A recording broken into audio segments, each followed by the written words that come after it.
Hi and welcome to another Tabitha's Glass Emporium YouTube video. Now, one of you out there said or saw this in the background on our shelves and messaged me and said you'd like to learn how to do it. And we've just come out with these amazing different autumn leaves. We've got a kind of pink one that we had before, but this is a coral one, a red one, a yellow one, and these beautiful kind of fiery orange ones.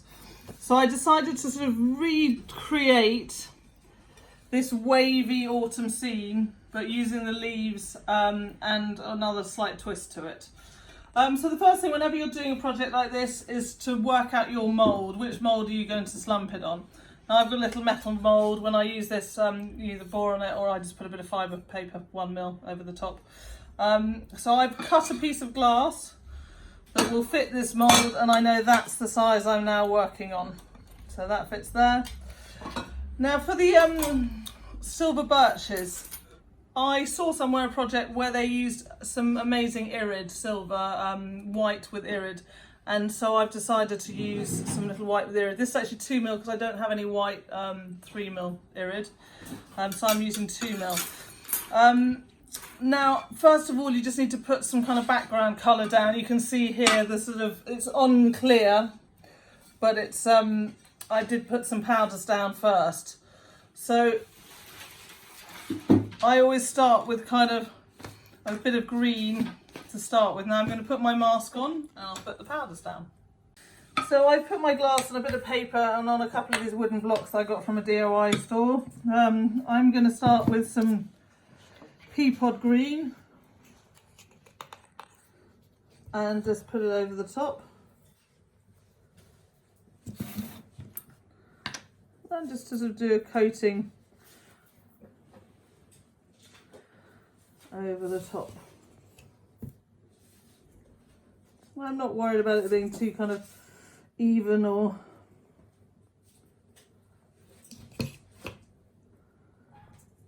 consistent. I just want a sort of nice coating of green. Now I've got 2 more of these, so then I can just put that onto there, take that,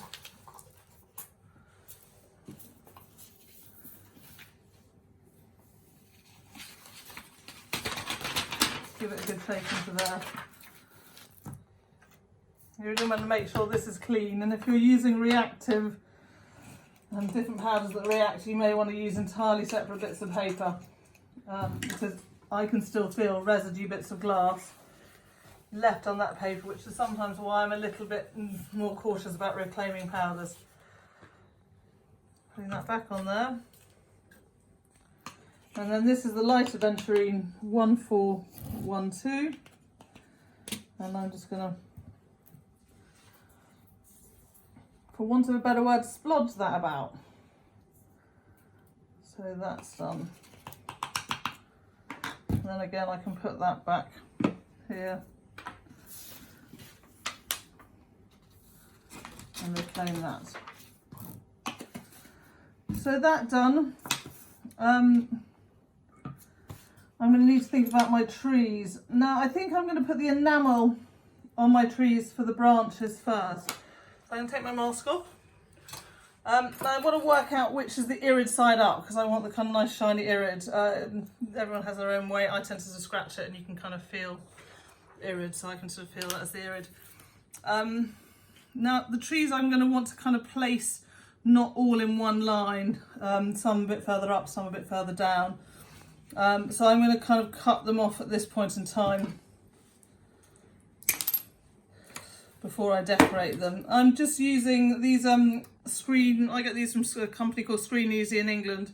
These are screen line enamels. This is one that's ready mixed that I like for detailing. Now I've managed to get black all over this, but hopefully that will not show up in the final piece because I'll make sure I put a tree over it, or I can get it off with tweezers. So I'm just using a very fine detailing brush. And then on here,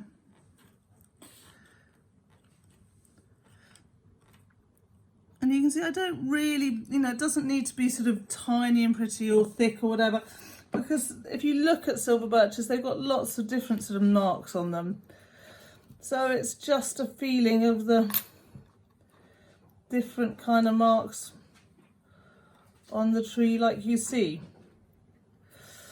So I'm going to go ahead and put this all over the different branches I've cut. So I'm just, with cutting these, this is just a piece of 2mm. It was about the length I needed for this.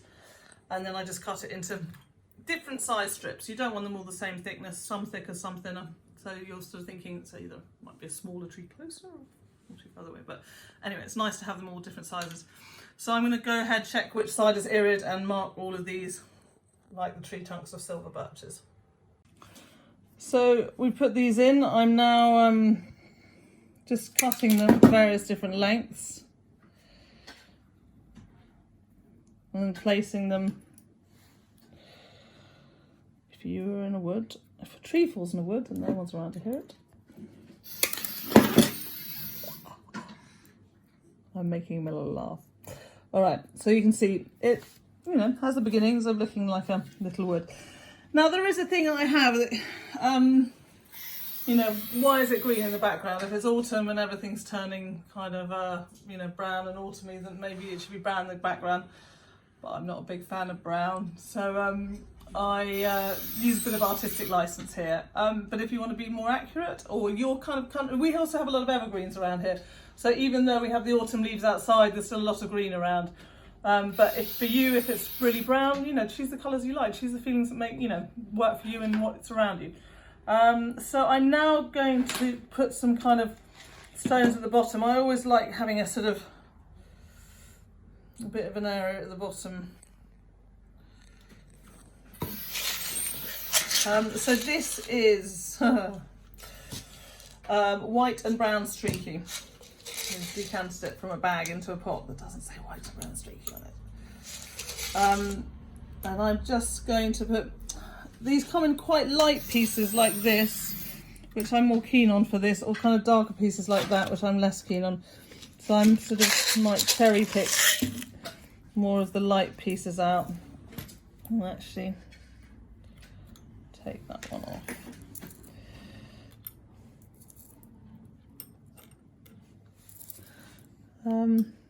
So that some bits might be a bit too big for this project as well. I'll just take them off, and it's the smaller ones I'm after.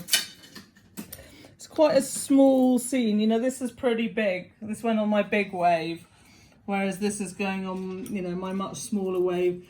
So it's quite hard getting the, you know, the dimensions looking right and bits not looking kind of oversized for what they are.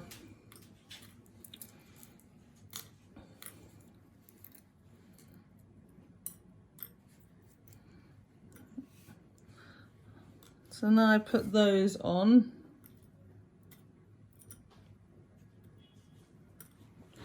I'm thinking about the leaves and the trees. So we, as I said, we got these 5 different ones. I'm just going to kind of place these about. Again, I'm lucky I can use murrine because I have them around. If you can't, this one we made a lot with the Lush Autumn Confetti. We've got kind of smashed up, and you could easily do this sort of project with that, and it's just got a few little kind of browny murrine in it, of our autumn sort of murrines, but most of it was the Lush Autumn. So I'm going to go ahead and put some of these leaves on and then show you how it looks once I'm done. So we put those on. Now I'm going to put some stringers on. I've got just a mixed tray of stringers that I kind of, whenever I'm doing projects, I grab. I'm going to go with more kind of autumny colours here than greens. Put some kind of reds and yellows and oranges and purples.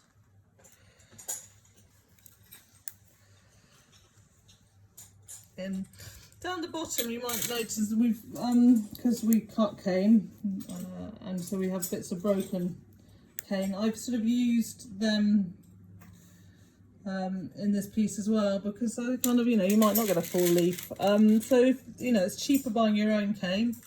You can cut them on nippers like this, and then if you get very broken bits, you can use them in your, you know, projects too. I'm also using some kind of light brown ones we have. And I'm just going to carry on putting a few stringers on. So this is, you know, many people would think, okay, this is done, this is good, but this is sort of, for me, is my sort of tinting stage. This is where I just add a bit extra. So I've got some smaller, medium white and brown streaky. I'm just going to put a little bit of that on the bottom, just to sort of add a bit of dimension. I've got some light aventurine fine. So I'm just going to sprinkle a little bit of that around. I've got some pea pod, again fine. This is more, you know, I might use this in the kind of mid ground just to, again, give some texture. You know, some bits might land on the tree, but you know, there might be a bit of moss growing on the tree. I'm going to add some emerald green transparent. I just love this colour. I'm a bit in love with it at the moment, so I tend to get fixated with a particular colour and then sort of add it into projects. I'm not going to add very much, it's a bit too much I put there.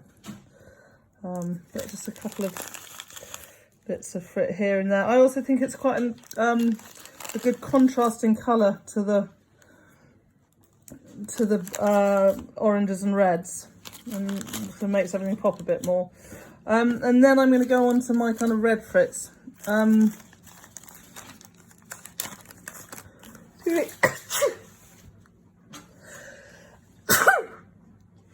Sorry about that. So this is tomato red 24, and this is the medium. That I love deep red for this kind of project. It's almost browny. It's so rich in colour. It's very dark and adds a kind of a low light to a project, which is great. It's great in this medium thing, but I like it even more in the fine frit. For sort of adding almost bits of low light at the front here. Actually, sorry, that is still medium. That's the fine frit. So there we go, that's what I'm after.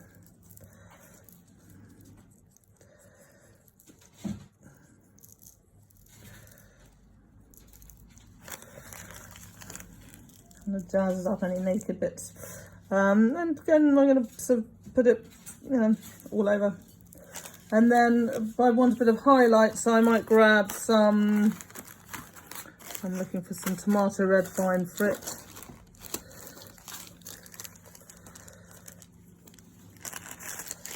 And then just